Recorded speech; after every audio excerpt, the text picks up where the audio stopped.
Muchas gracias por la oportunidad de estar con todos vosotros aquí en este sitio maravilloso en el que tenemos las grandes ventajas de la arquitectura sónica que hace que se oiga mal. Así que los de los asientos baratos, si me oís mal, me lo decís, yo subo el volumen. Muchísimas gracias. Bueno, ¿de qué vamos a hablar? Vamos a hablar de mi libro, El Nuevo Orden Económico Mundial, baratísimo, se vende ahí. El Nuevo Orden Económico Mundial, en el que intento explicar qué es lo que está pasando en el mundo. Vosotros escucháis todos los días en los medios de comunicación una palabra, incertidumbre, ¿no? Hay una incertidumbre tremenda. Bueno, pues no hay tanta incertidumbre. Lo que pasa es que muchas veces lo que consideramos incertidumbre es en realidad certidumbre. Es en realidad cosas que sabemos que van a pasar pero no queremos que pasen. Eso no es incertidumbre. Eso es irresponsabilidad. ¿Qué significa esto? Empecemos por certidumbres que tenéis. Os van a crujir a impuestos. Vais a tener una mayor fiscalidad, se van a subir los impuestos seguro, ¿de acuerdo? En los próximos años tenemos un nivel de endeudamiento que se ha disparado al 400% del Producto Interior Bruto, pero a mí la deuda emitida ya no me importa. A mí me importa la deuda que está por emitirse. Y los pasivos comprometidos por los estados desarrollados a largo plazo y todavía no financiados superan, en el caso aquí del cohete, el 600% del Producto Interior Bruto. Bien, 600% en España, 400% en Francia, en el caso de Alemania más del 350% del Producto Interior Bruto. Es decir, cuando hablamos de deuda, hablamos siempre de la punta del iceberg. Pero ¿por qué os importa el resto del iceberg? Número 1, os van a crujir a impuestos. Nos van a crujir a impuestos. Número 2, vamos a tener inflación persistente. Todo eso que le pedimos a los gobiernos, los que se lo pidan, que nos dé cosas aparentemente gratuitas, te las da con mucha alegría porque te lo va a devolver en una moneda que cada vez vale menos, ¿vale?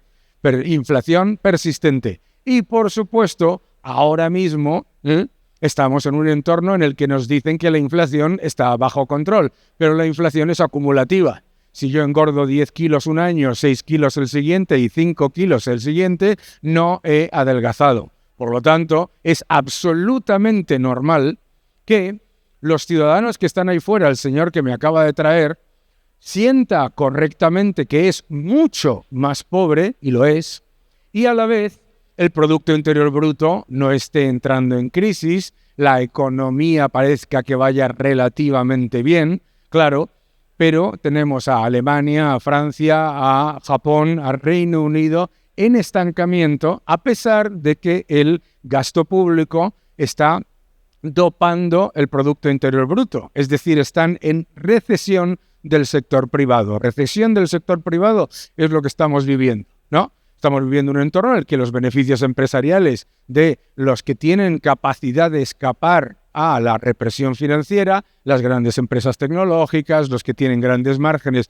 etcétera, lo están haciendo maravillosamente bien y lo continuarán haciendo muy bien, pero a la vez los márgenes y las ventas reales, no nominales, de las pequeñas y medianas empresas están estancadas, el consumo en términos reales está estancado y además de ese consumo, cada vez un porcentaje mayor es un porcentaje menor de la población, ¿de acuerdo?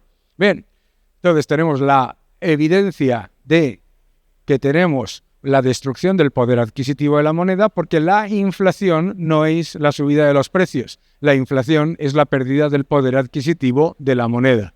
Vale, perfecto. Y tenemos otra evidencia. Los estados de nuestro entorno, los grandes estados de las economías desarrolladas, han dejado de ser el activo de reserva del mundo. Los bancos centrales del mundo ya no quieren deuda soberana de Estados Unidos, de la eurozona, de Japón. Hace mucho tiempo que dejaron de querer.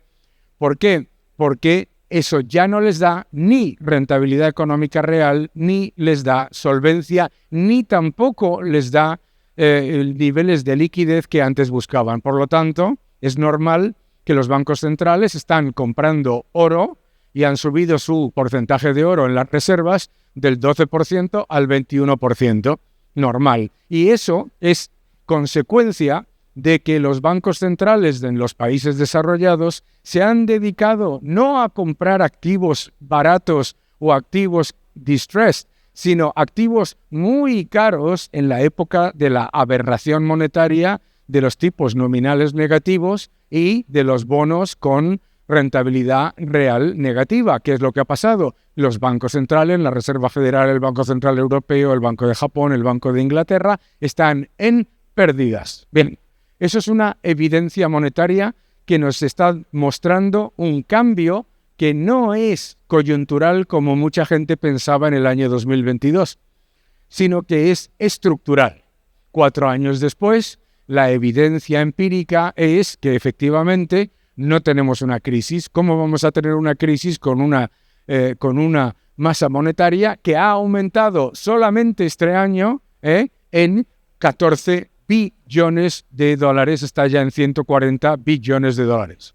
Bueno, pues lo que nos refleja todo esto es un cambio global en el que nos tenemos que acostumbrar a la represión financiera. Los estados nos van a dar siempre rentabilidad económica real negativa por invertir en ellos, porque lo que están haciendo literalmente es intentar diluir sus compromisos a largo plazo, de acuerdo, de la manera que pueden con unos votantes que, como ha ocurrido en Japón o como ha ocurrido en Reino Unido, unos cracks, después de una crisis de deuda, de gastar como locos y de imprimir como locos, votas al que te promete gastar como locos e imprimir como locos. Yo en esto no me meto.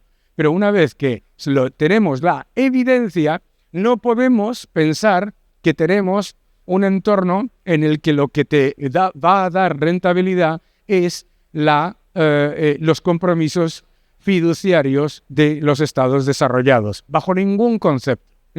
Bajo ningún concepto. Bien, eso obviamente es la razón por la que el índice de bonos soberanos no ha hecho nada más que dar pérdidas reales desde el año 2022 y no es, por lo tanto, ninguna duda por qué los bancos centrales del mundo, esta misma mañana el Banco Central de Polonia ha dicho que no solamente va a comprar más oro, sino que va a comprar más oro del que ha comprado en los años anteriores. ¿De acuerdo? Bueno, pues todo esto es importante porque nos enfrentamos simplemente a la evidencia, y ya se elimina el concepto de incertidumbre, ¿vale?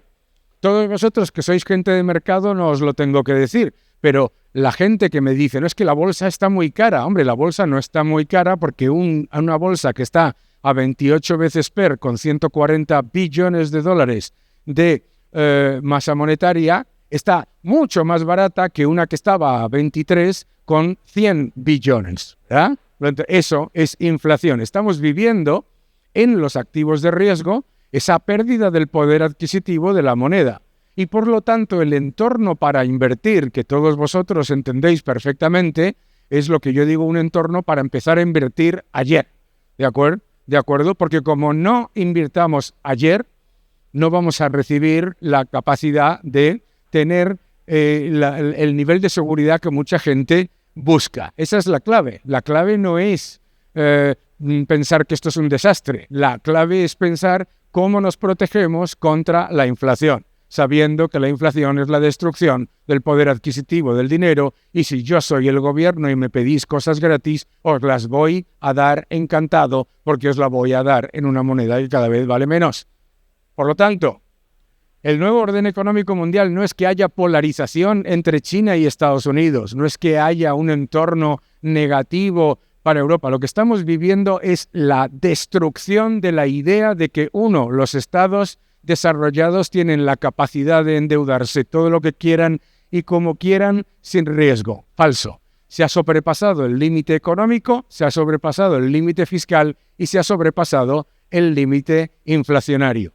Y una vez que lo tenemos eso claro, lo que tenemos que hacer es darnos cuenta que los que se han dado cuenta antes que nosotros, no nosotros los que estamos en este foro, pero la gente que está ahí fuera, los que se han dado cuenta primero han sido los propios bancos centrales. Así que no vayas a apostar contra los propios bancos centrales del mundo. El mundo no está en un cambio político, está en un cambio monetario. ¿Significa eso que el dólar vaya a perder su posición como moneda de reserva del mundo? Lo contrario. Ah, mira, a mí me están diciendo que no. Muy bien. No, claro, lo contrario. ¿Por qué? Porque el entorno monetario que os acabo de describir no es una carrera de a ver quién gana, es una carrera de a ver quién pierde primero. Y lo estamos viendo con Japón, lo estamos viendo con la zona euro, lo estamos viendo con Reino Unido esta mañana, un desastre total. Todo eso es con lo que nos tenemos que enfrentar para los próximos años. ¿Es un entorno negativo? Para nada. Para el que sepa que hay que invertir, para el que sepa que hay que buscar opciones y para el que sepa que la peor decisión de inversión que tienes es tener el dinero en cash, en el bolsillo, porque tienes una mano que te está sacando el dinero todos los días. Una vez que sabemos eso, estamos en un entorno de invertir. Y de invertir sabiendo que no hay recetas mágicas, que no vamos a encontrar una solución rápida e inusual y que desde luego el concepto de política monetaria expansiva no ha existido nunca. Es política monetaria depresiva. Muchas gracias, he quedado bien, ¿no? Y ahora vamos a preguntas porque me ha dicho maravillosas preguntas, comentarios, cualquier cosa, menos tirar cosas, que veo que ahí hay unos balones, menos tirar cosas al que está hablando. Muy Perfecto. Bien. Muchísimas gracias. Gracias a ti, un aplauso. Muchas gracias a todos. Nos sentamos. Nos sentamos. Y así nos han llegado preguntas ya por la app. También pasaremos el micrófono ahora, os iré dando paso. ¿Hay alguien por ahí con el micrófono? ¿Se oye? Yo no me oigo a mí. ¿Vosotros me oís? Sí, se oye. Sí. Bueno, os recuerdo, para los que estáis más al fondo, que pues si el intenso networking nos impide escuchar bien, tenemos cascos aquí a la derecha, podéis utilizarlos para que estéis súper conectados a esta charla. Vamos a empezar. Te voy a trasladar alguna pregunta que nos ha llegado vía app. Ya sabéis que detrás de vuestro QR tenéis, perdón, pero tengo que repetirlo, tenéis el QR para descargaros la app y vía app podéis hacerle preguntas y yo se las traslado. Vamos allá. Dice, por si alguien prefiere ser anónimo, se lo voy a decir el nombre de pila y luego si queréis añadir algo, levantáis la mano y tenéis el micro. Dice Diego, ¿qué estrategia consideras que debería adoptar Europa para fortalecer su ecosistema tecnológico y reducir la brecha con potencias como Estados Unidos y China, que son grandes tecnológicas? Muy bien. Bueno, esto hay un capítulo en el libro baratísimo, por otro lado, pero ¿qué es lo que tiene que hacer Europa? Lo contrario a lo que está haciendo. Es así de fácil, ¿no? En Europa tenemos la idea de que nosotros, como somos europeos, somos más listos que los chinos y que los norteamericanos, ¿no?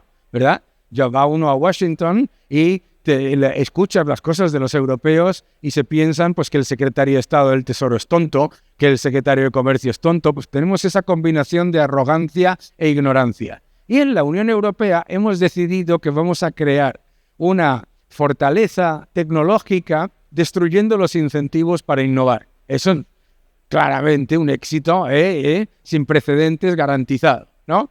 ¿Cuál es el primer problema? El primer problema que tiene la Unión Europea a la hora de no tener gigantes tecnológicos lo he vivido yo en el Parlamento Europeo.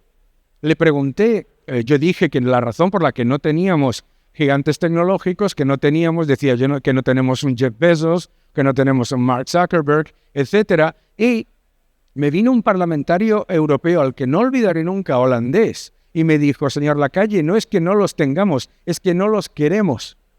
Y esto es muy importante, es darte cuenta de que si quieres tener gigantes tecnológicos, tienes que tener personas y empresas que van a funcionar como contrapesos de los gobiernos. Y los gobiernos europeos no quieren contrapesos, los gobiernos europeos quieren empresas que funcionen como un brazo extendido del gobierno, como son esas empresas europeas que se llaman equivocadamente de telecomunicaciones y que son de infraestructura, ¿sabes?, baratilla, ¿no? Pero, entonces, ¿qué es lo que tenemos que hacer? Lo contrario. Mirad, en Europa tenemos la inmensa mayoría de las startups tecnológicas. Sin embargo, cuando llegan a ser posibles empresas, desaparecen de Europa por un problema fiscal y un problema regulatorio. Pues bien, hay que cambiar esa fiscalidad para que sea más facilitadora para la riqueza y tenemos que también cambiar la regulación. ¿Se va a hacer? Cuesta, ¿de acuerdo? Hace ya más de un año que se publicó el informe Draghi. El informe Draghi no es ninguna maravilla para nada, pero sí que tenía razón a la hora de hacer el diagnóstico. Entonces lo que tenemos que hacer es eliminar todas esas barreras regulatorias innecesarias de hipernormativismo y también eliminar los desincentivos fiscales a la inversión en equity, ¿de acuerdo? Una persona que trabaja en una startup, perdona que me extienda, no recibe un salario elevado. ¿Recibe qué? Acciones. Si tú recibes acciones y no recibes un salario elevado y viene toda esta panda de desgarramantas que nos gobiernan y dicen que te tienen que meter un 50% de impuestos a esa riqueza, no lo puedes pagar. Te has arruinado antes de que la empresa sea una empresa viable. Por lo tanto, hay que hacer un montón de cambios y yo creo que eso es importante. Y creo que lo vamos a terminar haciendo porque tenemos dos opciones. Como explico en el libro, tenemos dos opciones. O utilizar todo el talento que lo tenemos. Nosotros tenemos el capital humano, el capital emprendedor y tenemos el capital financiero para ser líderes. O lo utilizamos, da igual, no importa. El mundo nos mira y dice, la Disneylandia del mundo, vamos a hacer el museo del mundo, que también está bien, ¿no? Pero bueno, tenemos la oportunidad, ¿no? Yo lo quiero ver como una oportunidad. Ya que estamos hablando de las grandes tecnológicas, ¿no? Y de todo el tema digital, vamos a ir con otra que enlaza bastante bien con esta, bastante controvertida, y que hace alusión al título, al menos al título de tu libro, del nuevo orden mundial. Dice Giancarlo, ¿el nuevo orden mundial promete igualdad o solo un nuevo tipo de esclavitud digital donde todos tenemos acceso, pero solo unos pocos tienen poder? Bueno, primero, la tecnología siempre democratiza el poder, siempre. La tecnología le molesta al poder político porque diluye el poder de los estados. Pero lo más importante de la tecnología es que no se puede dar lo que dice esta persona, Giancarlo Mesder, no se puede dar eso. ¿Por qué? Porque no existen las barreras de entrada. Nosotros ahora miramos a Google, a Meta, a las grandes tecnológicas y pensamos que son inexpugnables, pero no es cierto. La única razón por la que son ahora inexpugnables es porque nos ofrecen un servicio que nosotros sabemos que es mejor para nosotros y que nosotros queremos. Es decir, ninguno de vosotros, y no os conozco de nada, cuando os compráis un ordenador, si es un ordenador tradicional, tenéis Chrome como buscador, ninguno. De hecho, para poner Chrome como buscador, tenéis que hacer una serie de pasos en muchos ordenadores para poder bajarlo, ¿de acuerdo? Bueno, eso demuestra que el poder de Google no es por imposición, sino por demanda de los ciudadanos libres. Esa es la clave. No existe el concepto de la tiranía tecnológica de las empresas privadas. Existe el concepto de la tiranía analógica de las empresas públicas.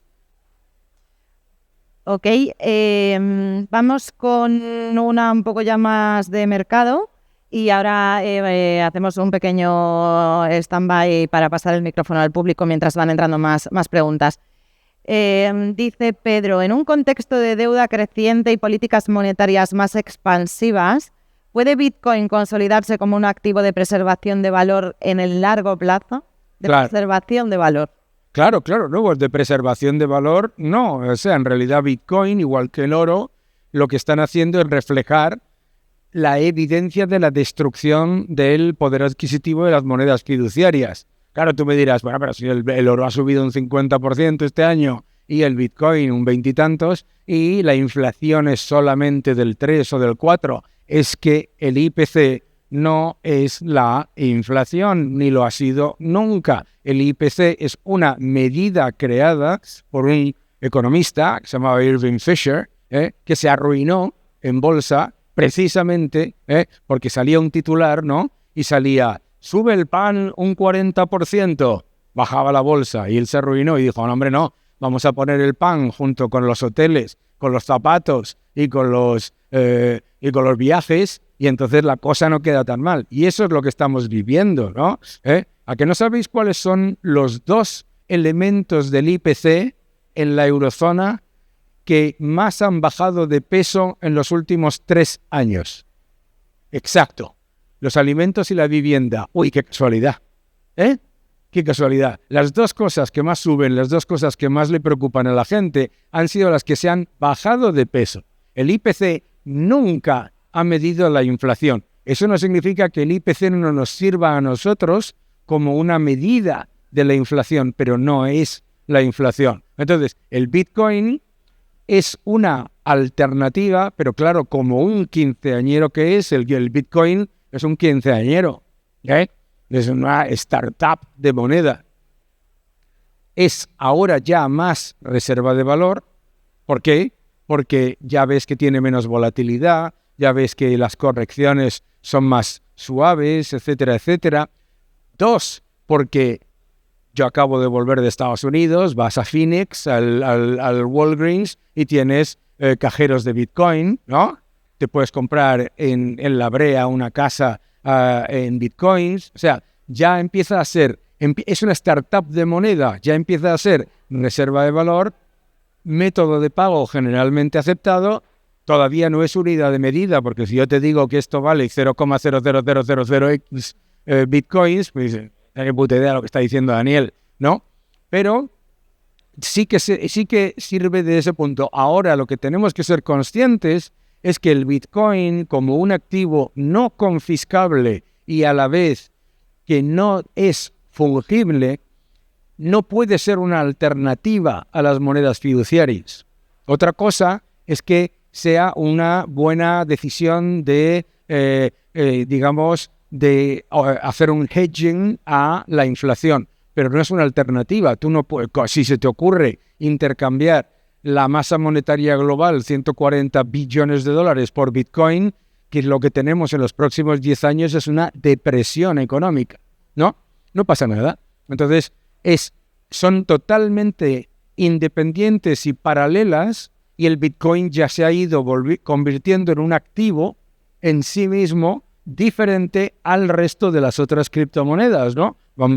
Eso estaba escrito antes de que existiera Internet y antes de que existiera el Bitcoin por Hayek en un libro maravilloso que se llamaba Choice and Currency, ¿no? Bueno, pues eso es lo que tenemos que ser conscientes. Vas a tener volatilidad y también vas a tener ese efecto de, descontar la destrucción monetaria, ¿no? Vale, bueno, hay más preguntas aquí en vía app, pero por si acaso alguien del público tiene una pregunta, os doy paso, levantáis la mano, o de momento preferís hacerlo así anónimamente. Muy bien. Seguimos anónimamente, no pasa nada. ¿Sí? ¿Hay una pregunta? No es una pregunta, es alguien que me está saludando y nada más. Ok. Sí. Dice Pat, ¿cuál sería la reforma fiscal que haría Daniel Lacalle? Dice, yo tengo clara la mía y me gustaría conocer la suya. Esta pregunta pide micrófono. ¿Esta pregunta la ha hecho quién? Pat. Paz. Uh-huh. La reforma fiscal que haría Paz es muy probablemente muy similar a la que haría yo y es completamente opuesta a la que va a ocurrir. Vale. ¿Okay? ¿De acuerdo? Pues hagamos esos escenarios. Eso es importante. ¿Cuál es la que haría yo? Lo contrario a lo que se está haciendo. Necesitamos una fiscalidad muchísimo más baja para la riqueza, muchísimo más baja para el patrimonio y muchísimo más baja para la inversión y más alta para el consumo, ¿vale? Lo que va a ocurrir es lo contrario. Lo que está ocurriendo es lo contrario. ¿Subiría, por lo tanto, yo los impuestos al consumo? No, ¿de acuerdo? Pero tendríamos una capacidad fiscal mucho mayor si tuviésemos una fiscalidad que en vez de buscar rascar de lo que queda, lo que hiciese fuese intentar expandir las bases imponibles trayendo mucha más inversión y mucha más riqueza, ¿no? En el momento en el que tú penalizas la alta productividad y subvencionas la baja productividad, no es ninguna sorpresa que los salarios no crezcan, la productividad no crezca y, por lo tanto, que la economía, aunque suba el Producto Interior Bruto, está en estancamiento. Entonces, la reforma fiscal que yo haría sería una reforma fiscal que hay que explicarle a la gente que es la reforma fiscal que nos llevaría a tener la capacidad de crecer de verdad y de crear la riqueza de verdad que hace que el paro de verdad baje en vez de maquillarlo, que los salarios de verdad suban en vez de subvencionarlos, etcétera, ¿no? Por lo tanto, una bajada de impuestos generalizada. España tiene una fiscalidad de país muy rico, siendo un país pobre, empíricamente pobre. Fíjate si seremos pobres, que ayer me mandó un economista socialista, que es un oxímoron, me mandó la propuesta suya en la que decía hay que subirle los impuestos a las rentas altas, Y yo, ¿y cuáles son las rentas altas? Y lo ponía abajo en chiquitito, más de 30.000 euros. O sea, este personaje considera que quitarle el dinero a los ricos es quitárselo a los médicos, a los arquitectos, a los dentistas. Es alucinante, ¿verdad? Se va bajando el baremo de rico, ¿no? Cuando yo estaba en la carrera, en España era una persona rica cuando tenía más de 5 millones de patrimonio. Ahora, si tienes un patrimonio bruto de 1 millón, te consideran gran patrimonio. Es decir, un agricultor.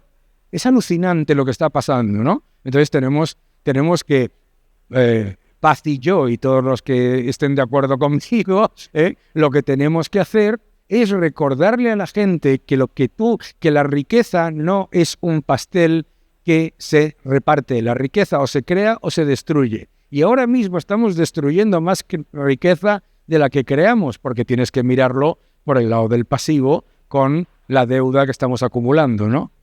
Uh-huh. Te iba a preguntar casi por alusiones qué harías en esa reforma fiscal con los autónomos, pero igual lo podemos hablar después. No, con los autónomos. Vamos a ver, autónomo, ¿no? ¿Qué pone la palabra autónomo? ¿De acuerdo? Autónomo. Haga usted lo que usted quiera. ¿Qué es eso de que yo le diga a los autónomos que tienen que pagar una cuota? Flipadlo. En el año 2028, un autónomo que genere 30.000, 40.000 euros de ingresos va a pagar una cuota de 1.200 euros. 1.200 euros por levantar la persiana a cambio de derechos contingentes. A mí es que esto me encanta.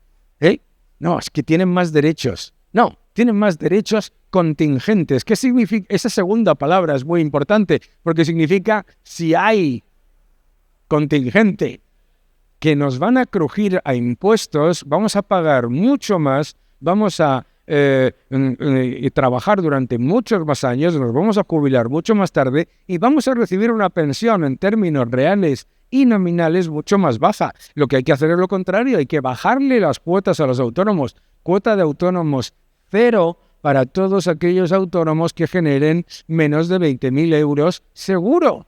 Claro, eso tendría que ocurrir. Hay varias preguntas de mercado, pero por seguir un poco con esta estela de arreglar el mundo, ¿no? La economía de los países, te voy a lanzar esta, donde la tengo aquí, esta de Fredic, que dice, ¿qué sugeriría como plan de reconstrucción de la economía para Venezuela, una vez haya nuevo... Bueno, el plan para Venezuela.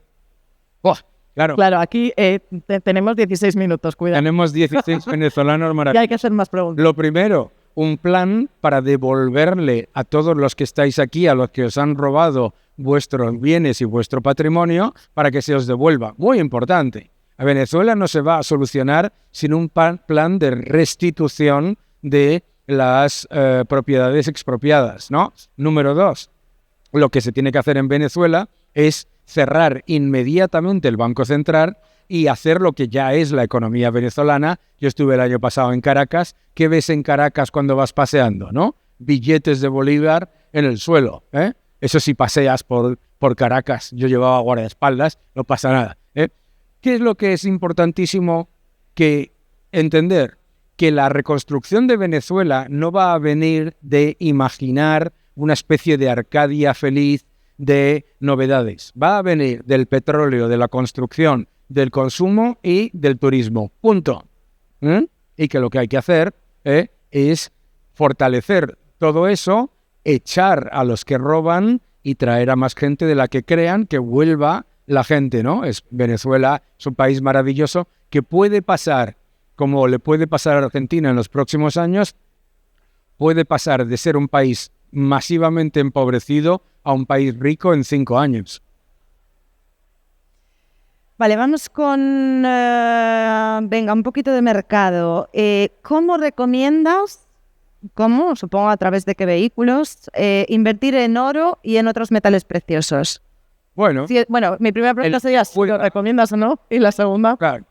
En oro, el que pueda, que invierta en oro físico. En un ETF no deja de ser un producto financiero ligado al precio del oro. No estás comprando oro. O productos ligados al oro o a la plata física.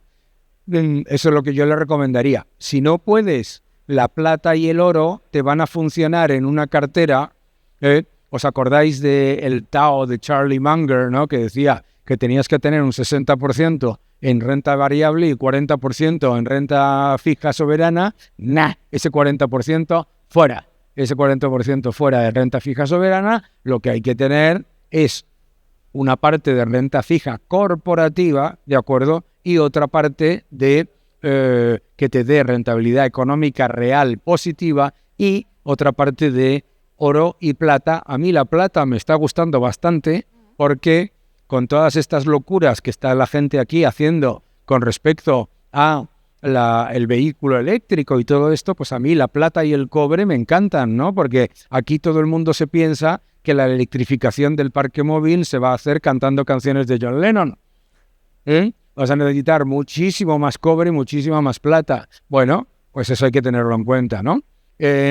Y yo diría que eso, ¿no? El que no pueda, pues vía ETFs, ¿no?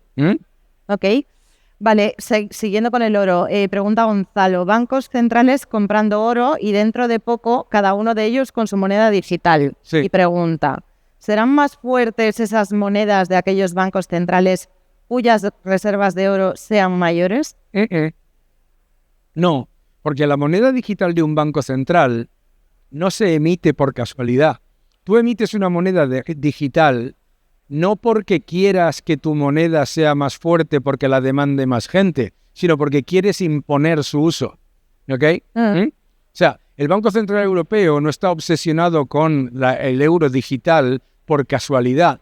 Está obsesionado porque ve que el euro ha bajado de porcentaje en las reservas de los bancos centrales, ve que a pesar de ser un éxito incuestionable, no aumenta en la utilización en transacciones internacionales, etcétera, y lo que quiere es imponerlo, ¿de acuerdo? Entonces, ningún banco central es tonto. Todos los bancos centrales saben que una moneda digital de un banco central es la evidencia de que no quieres defender el poder adquisitivo de la moneda. Es del libro, ¿no? Si yo emito una moneda y quiero que el mundo la demande, lo que quiero es que haya libertad, apertura y que la gente la demande por su solidez. Si yo lo que no quiero es defender el poder adquisitivo de la moneda, intento imponer el consumo de la misma, ¿de acuerdo? Bien, eso lo saben todos los bancos centrales, todos. Por eso, todos los bancos centrales dicen, hazlo tú primero. ¿Bien? ¿Sabes? Tú mismo, ve y hazlo. ¿Sabes? A ver qué tal. En Estados Unidos se han prohibido las monedas de los bancos centrales. Las monedas digitales de los bancos centrales que no tienen nada que ver con el dinero electrónico. Y lo que yo le digo al Banco Central Europeo, si nos está escuchando alguien, es que el euro es el mayor éxito monetario de la historia. Es un mayor éxito que el dólar, porque el euro tiene riesgo de redenominación. Y no deberías dar por hecho ese éxito, sino que lo que deberías es continuar defendiendo que el mundo demande ese euro, defendiendo el poder adquisitivo de la moneda, ¿de acuerdo?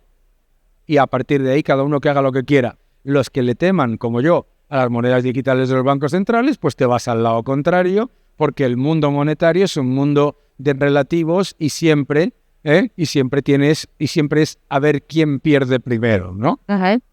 Hay un par de preguntas sobre inteligencia artificial, ¿cómo no? ¿De qué? Inteligencia artificial. Ah, muy bien. En concreto, bueno, hoy hemos estado hablando aquí muchísimo sobre IA, de cómo se está aplicando ya y demás. La utilizamos, yo creo, prácticamente todos para unas cosas o para otras, y siempre surge un poco la duda de qué impacto va a tener esto, ¿no? Lo que por un lado nos viene bien y utilizamos, quizás hay un riesgo o hay gente que puede ver un riesgo. Entonces, nos pregunta Carlos, ¿qué impacto anticipas que va a tener la inteligencia artificial en la sociedad y en la economía? Pero más concretamente, ¿cómo va a afectar esto al modelo productivo español? Y esto lo uno con Paula, que pregunta también qué opinas de la teoría de la abundancia derivada de la IA. Bueno, un poco... Muy bien, muy bien. La inteligencia artificial crea 3 tipos de personas, ¿no? Número 1, yo la he utilizado y no funciona. El tonto, o el que se cree listo, ¿vale? Yo le pregunté una vez a ChatGPT la combinación de la lotería y no la sabía. 2, los que han visto demasiadas películas de James Cameron, el director de cine más inepto económicamente del mundo, ¿de acuerdo? Porque es un gran director de cine, pero inepto económicamente. ¿Por qué? Porque ha visto Terminator y he dicho, vamos a morir todos. No, eso no va a ocurrir, ¿no? No va a ocurrir. Si hubiese un mineral escasísimo que solo existe debajo de un árbol donde vive gente azul, ese mineral no lo utilizaría nadie, no tendría un valor brutal. Y lo mismo ocurre, la inteligencia artificial no se carga a la gente porque lo que necesita precisamente y lo que sirve es como una herramienta para mejorar la productividad. ¿En qué es bueno para las empresas y para la economía española la inteligencia artificial? El problema de las empresas españolas, ¿cuál es? En España se habla mucho del problema de la digitalización. El problema de las empresas españolas es que son microempresas que no es que sean analógicas, es que son literalmente pleistocénicas, ¿de acuerdo? Entonces, la inteligencia artificial te sirve precisamente para luchar contra la evidencia de la destrucción del poder adquisitivo de la moneda y la evidencia de que te van a crujir a impuestos, ¿de acuerdo? La mejor manera de luchar contra Hacienda es la inteligencia artificial. Por lo tanto, a mí siempre me dicen, ¿qué me preocupa de la inteligencia artificial? A mí nada. A mí lo que me preocupa es la estupidez natural, no la inteligencia artificial. Y lo que tenemos de estupidez natural es exceso. Entonces, no se va a acabar el empleo. Hace poco estuve yo en Corea del Sur, en Seúl, ¿no? En Corea del Sur el 90% de la economía funciona con inteligencia artificial y tienen un 2% de paro, ¿no? Yo creo que eso es muy importante también entenderlo. ¿Por qué? Si me permites, ¿me da tiempo? Sí. Dale. ¿Por qué? Veréis, nosotros, los que estamos aquí, miramos a la inteligencia artificial con mentalidad ¿de qué? De capataz, de jefe. ¿Por qué? Porque casi todos o todos sois jefes. ¿Estáis acostumbrados a qué? Los que somos jefes estamos acostumbrados a decir una cosa, una imbecilidad, ¿no? Y que la gente la interprete. Y que no te pregunte, ¿por qué? Porque dice, a ver, no me voy a buscar un problema, voy a interpretar qué narices ha dicho este tío, ¿de acuerdo? ¿Por qué la gente menos cualificada tiene mucho mejor capacidad de utilizar la inteligencia artificial y de sacar el máximo rendimiento y, por lo tanto, mejorar en su puesto de trabajo? 1, le elimina la inmensa mayoría de las cosas que le deprime de su trabajo. Número 2, son los que saben hacer preguntas. Son los que saben hacer preguntas. La gente mal o poco cualificada le hace mucho mejor las preguntas a la inteligencia artificial que cualquiera de nosotros, incluido yo. ¿Sabéis?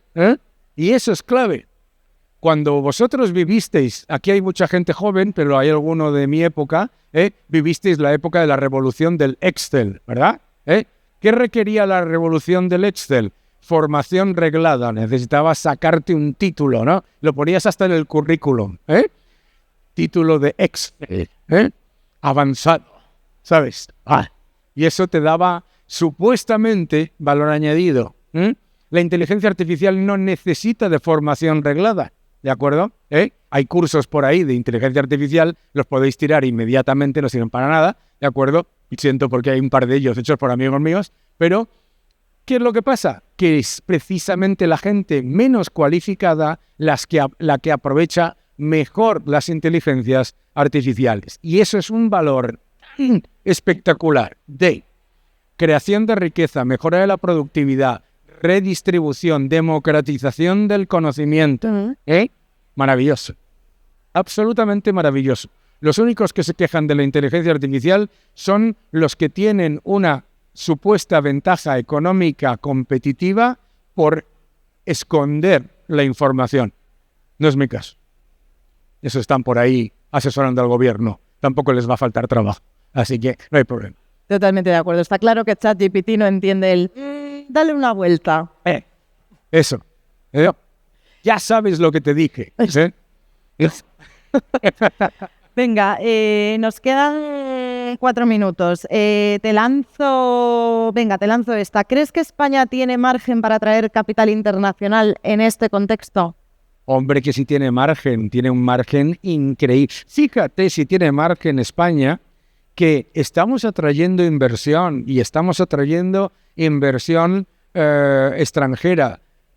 Bueno, mucha menos que en el año 2018, pero estamos atrayendo y podríamos atraer muchísima más.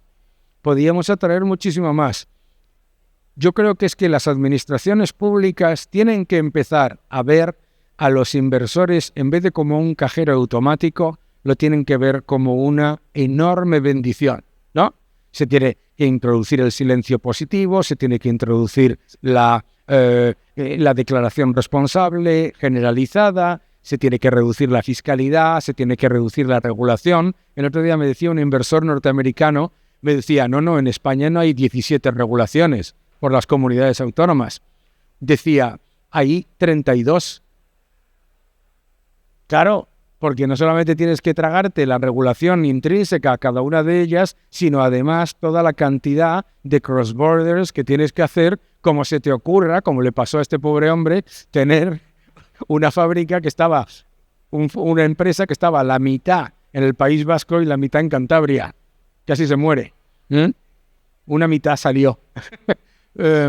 Pero sí, claro. A ver, este país lo tiene todo. Este país tiene todos los ingredientes para ser una potencia mundial. Siempre que no caigamos en lo que siempre nos ha hecho hundirnos. Número 1, la euforia. Yo no lo olvidaré nunca cuando, no en el 2007, en junio con N de 2008, en España, a mí me llamaron en televisión española terrorista financiero por decir lo que era evidente y ya estaba pasando. No lo olvidaré nunca. No he vuelto a televisión. Que dejemos la euforia, que dejemos de creernos que somos buenos, lo mejor es bueno y que miremos al mundo y digamos, oye, nosotros lo podemos hacer, pero el mundo está yendo maravillosamente. ¿Sí? Vale, vamos a ir casi acabando. Hay un par de preguntas, me vais a disculpar, que son larguísimas y entonces incluso se nos cortan y no las puedo trasladar. Si alguno de los que la habéis hecho os animáis a levantar la mano, os paso el micrófono porque no se la puedo trasladar. Hola, resumimos, ¿no? Y si no se animan. Bueno, pues si no, luego podrán charlar contigo. No sé si no estoy hablando muy alto, es que yo no oigo nada y no me oigo a mí mismo. Esos son 38 años de heavy metal, pero bueno, yo hago lo que puedo, si no se me... Sí. Venga, 2 cosas, vamos a ver si podemos ser muy rápidos. Una, es una pregunta que nos hace Carlos, ayúdanos a entender los pros y cons de las CBDCs, ¿vale? Y te voy a pedir brevedad, porque luego te voy a pedir un pequeño titular y así cerramos noticia. Los pros y cons de las CBDCs, ¿no? Las monedas digitales de los bancos centrales, te dice el Banco Central que tienen los siguientes beneficios. Son más eficientes, son más rápidas a la hora de llevar a cabo transacciones, son más baratas y también permiten que haya más rapidez a la hora de implementar la política monetaria. Ahí ya te han engañado, ¿vale? ¿Eso qué significa eso último? Eso significa que hay más rapidez a la hora de empobrecerte, ¿vale? Ahora mismo, lo que te frena el sistema financiero te frena precisamente el riesgo inflacionario de la cantidad de dinero vía la demanda de crédito. Al eliminar el canal bancario, si tú quieres de repente inundar la economía de dinero, lo vas a hacer y nos vas a fastidiar a todos y después además puedes hacerlo programable y quitárnoslo a todos. Bien, entonces, pros, Ninguno. Cons, todos los que os he dicho, para no alargarme, ¿no? Vale, y ya para cerrar, bueno, venga, muy rápidos para cerrar. El nuevo orden económico mundial, tu libro que presentas hoy aquí, no me quiero olvidar de comentarlo, ¿no? Empieza 2026, un poco es psicológico casi, ¿no? En el fondo, el inicio de nuevos años y todo esto y nuestros propósitos, incluyendo los de la inversión. ¿Qué es todo lo que puede salir mal y todo lo que puede salir bien? O sea, ¿qué tenemos que mirar de cara a 2026? Bueno, cosas buenas, ¿no? Vamos a empezar por las cosas buenas. La aberrante rabieta de los aranceles, la idiotez más grande que yo he vivido como economista en mi vida, y que ha sido la mayor oportunidad para comprarlo absolutamente todo en su momento, eso no lo vamos a tener.